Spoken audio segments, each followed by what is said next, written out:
Welcome to episode 1 of the Beyond the Cubicle podcast. I'm one of your co-hosts, Brian Montgomery. This show is all about sharing, discussing, and breaking down the unwritten rules of career growth and giving you practical tips on using these rules to your advantage. We have big plans and we want to be as interactive as we can, so please feel free to connect with us on all of our social media platforms. As a matter of fact, do us a favor. Share the podcast with 2 friends or coworkers or anyone else that you feel can benefit from this information, and have them follow us on social media as well. They can catch us on Facebook. Just search Beyond the Cubicle Podcast, and Instagram at This Is BTC. You can also find the links to all of our social media in the show notes of the episode. There's a ton of great information coming, and we hope that you gain some powerful insight that boosts your career. In this episode, we introduce you to the philosophy/strategy that will guide most of the conversations we have. It's called PIES, P-I-E-S. Eric breaks it down for us and shares how he himself was introduced to it. Hey, thanks for listening and enjoy the show.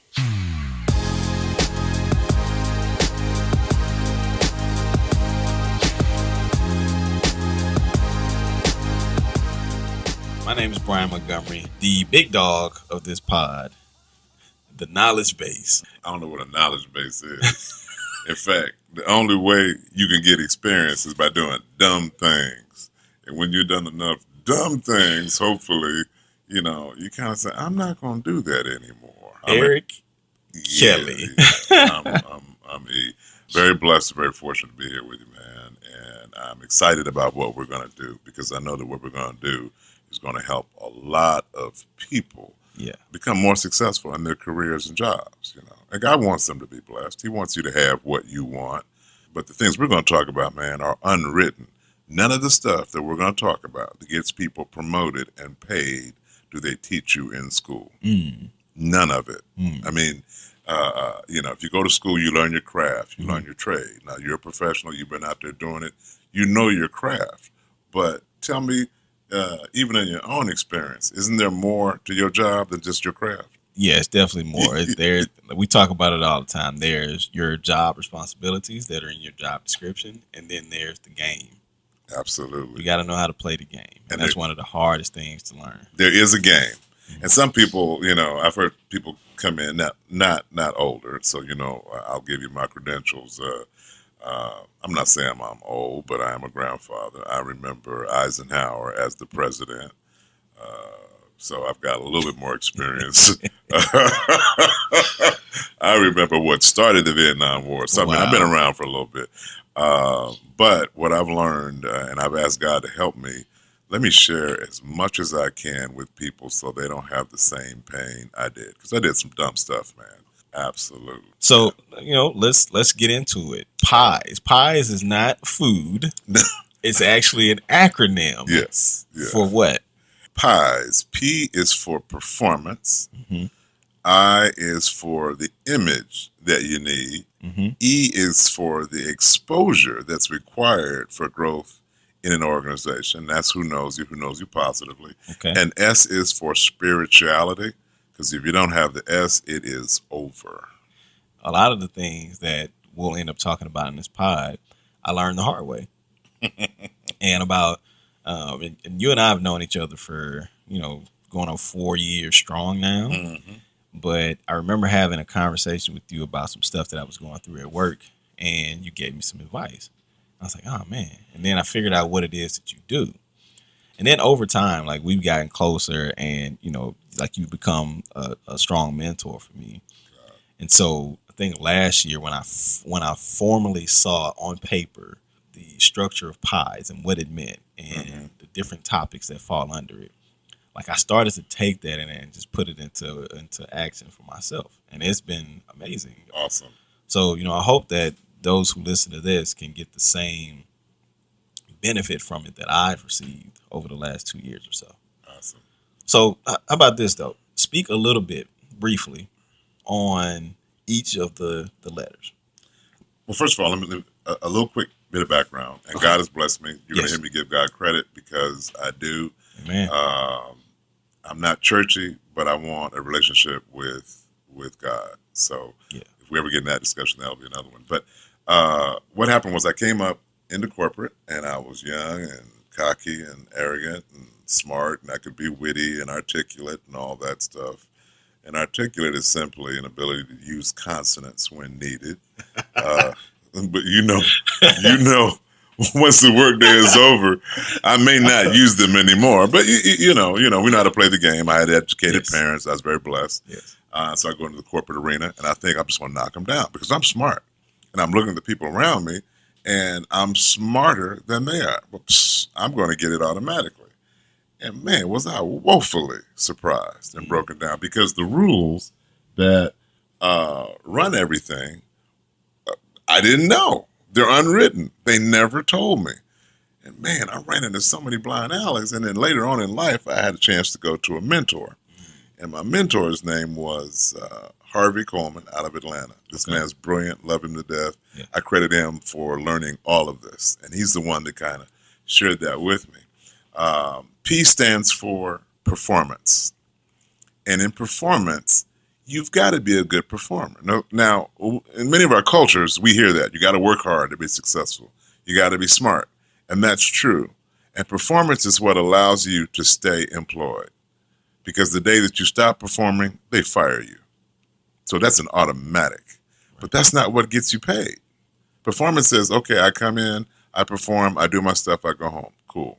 You're blessed, you got a check, you take care of your family. If you're interested in getting more growth, more development, more success, you got to bring something more than that. So that's an automatic.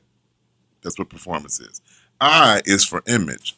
And what happens is, in our organizations, we are fierce about our image. Man, what we wear, how we present ourselves, very individualistic. I wear what I want to wear. I look like I want to look. This is just me. That's okay, but you're in an organization, and they are perceiving you based on your image, what you're bringing in. And if it's not something that they deem as appropriate for them, they'll let you keep your job, but you're not going anywhere. Wow. You're not getting promoted. Okay. And you can be smart. You're not going nowhere. The third one is exposure. This is critical. It's the biggest player. It's who knows you and who knows you positively. Right. So you got to have the image, because if people know you and the image is messed up, you get no play. Okay. Because you got exposure, but it's bad. Gotcha. So who knows you positively.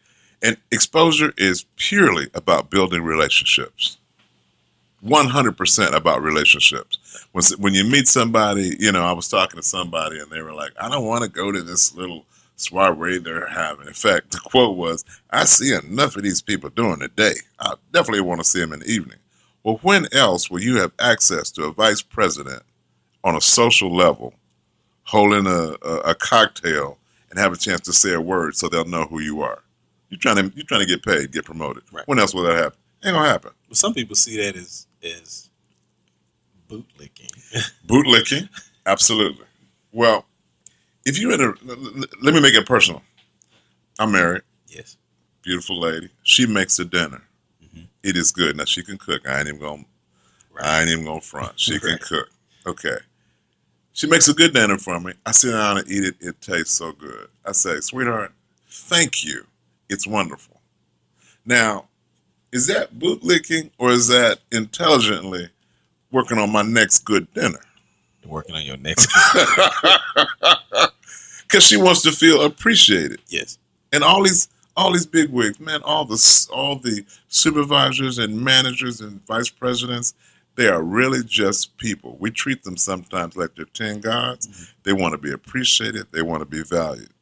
So let's say I'm at one of these soirees and my vice president had an idea that I liked. And I say, hey, hey, Bob, I'm using my consonants. Hey, Bob, how are you?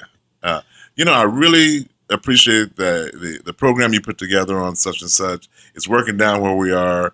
Thanks a million. Anything we can do, anything I do to support you, you let me know. All of a sudden, he feels appreciated for his idea that he had to fight for. Mm-hmm. And then he's getting it from me.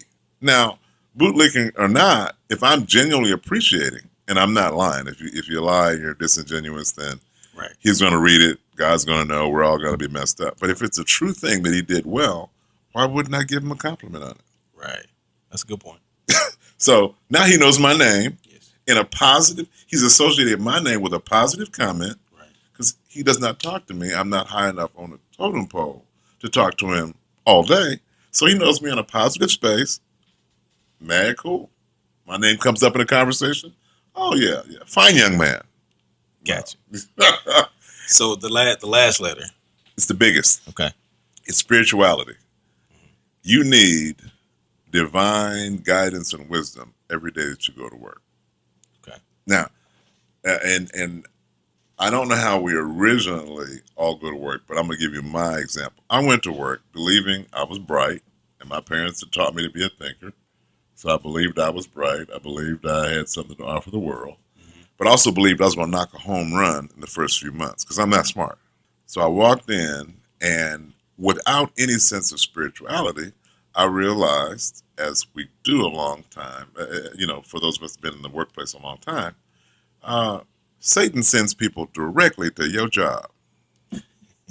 And he tends to put them in the cubicle and the office right next to you. And then sometimes one of his direct descendants is your boss.